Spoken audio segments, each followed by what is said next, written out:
I'm rambling on, but guess what? It's my channel. I'm allowed to do that. So, you have your own channel and you want to ramble on, you could do that too. Hello, family, friends, and YouTube. Welcome to the end of the maple syrup season. This is the cleanup.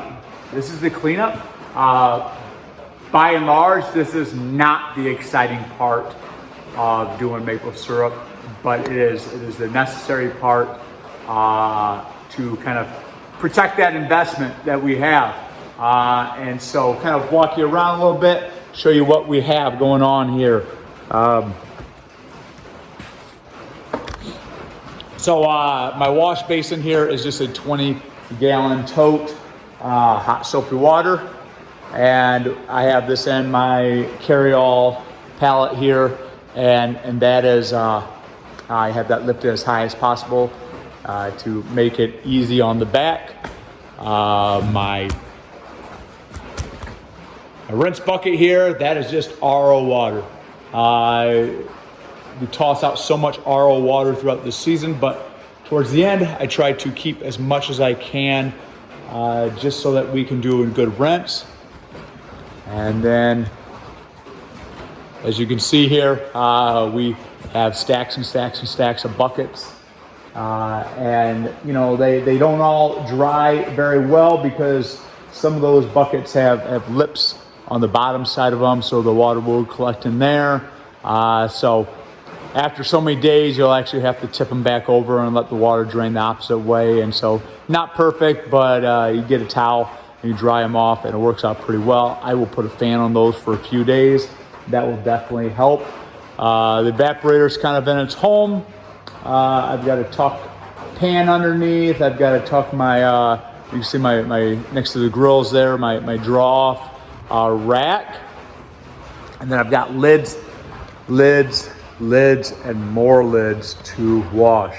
So while I have you, I'm going to continue working here and kind of tell you about the season as a whole. And a lot of my videos are more for me and for my family than anybody else, but I'm encouraged that somebody else besides myself would want to watch it. So on this season, we had 52 taps. Honestly, probably 50 taps, a couple of them were duds. So 52 taps, we did 6 boils, so 6 cycles, and we produced just over 18 gallons of finished syrup, and that is currently all bottled in quarts and pints. I know that probably I could have been higher than that. There's a few times I dumped out ice in the buckets. If the sap sat in the buckets too many days because of just the weather or collection cycles, I probably could have easily produced another couple gallons if I would have kept all that ice. The biggest issue that I have is that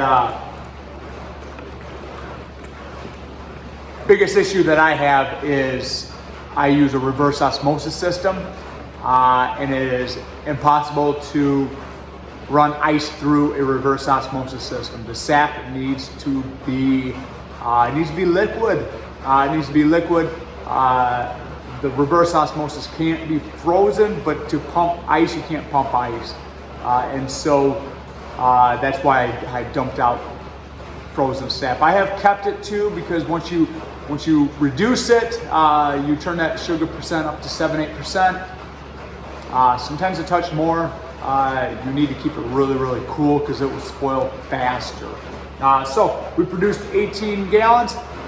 This season I have bumped my price up to 25 on a quart and 15 on a pint, and people aren't flinching at that. I would say that we usually will take a few gallons and we will sell those, and that usually just kind of pays for the next thing. So that will pay for us to put 30 to 35 chickens in the freezer. So buying those chickens, buying all our feed. So syrup season will pay for that chicken crop. So this is it. This is the cleanup. Not a whole lot else to say. I do wish that I could have recorded a little bit more of those last 3 boils, but I ran into that situation where 2 of them, it was raining and snowing and going back and forth in the same boil period. So that just wasn't happening. I record everything with my phone, and ultimately I have to make good choices so that I don't ruin the phone, right? And then the last boil it was windy. It was 32, 33 degrees out, blowing, but I knew I had to get it done before the snow really came, and temperatures dropped that weekend to like 20 degrees the next morning. And so I figured, you know what? Syrup is more important than me recording. And so that's it. So we're finishing this up. I am going to wash as long as my back can handle it, or time's allowed. And then we'll start getting things dried up here, get syrup packed away.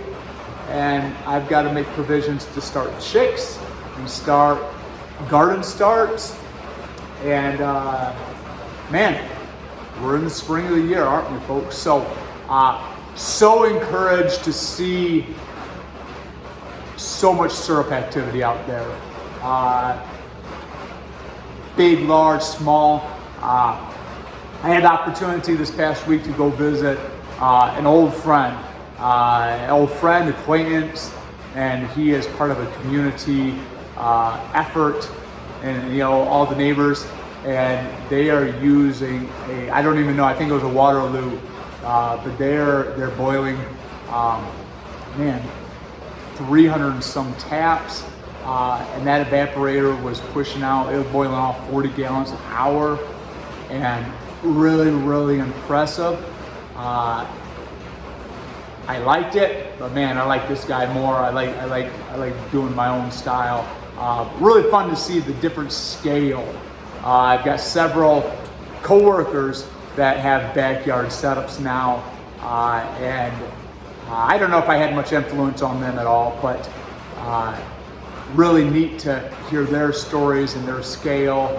And I feel like I'm in the right spot right now. 50 taps is the right spot. 14 to 18 gallons a year, it's the right spot. It's manageable. I'm allowed to still have a job, and I can do it by myself. I'm rambling on, but guess what? It's my channel. I'm allowed to do that. So you have your own channel and you want to ramble on, you could do that too. And so thanks for joining me. I'm going to get back to washing. My hands are starting to get cold again, and I think I'm getting hungry too. So I will see you in a little bit. Bye now.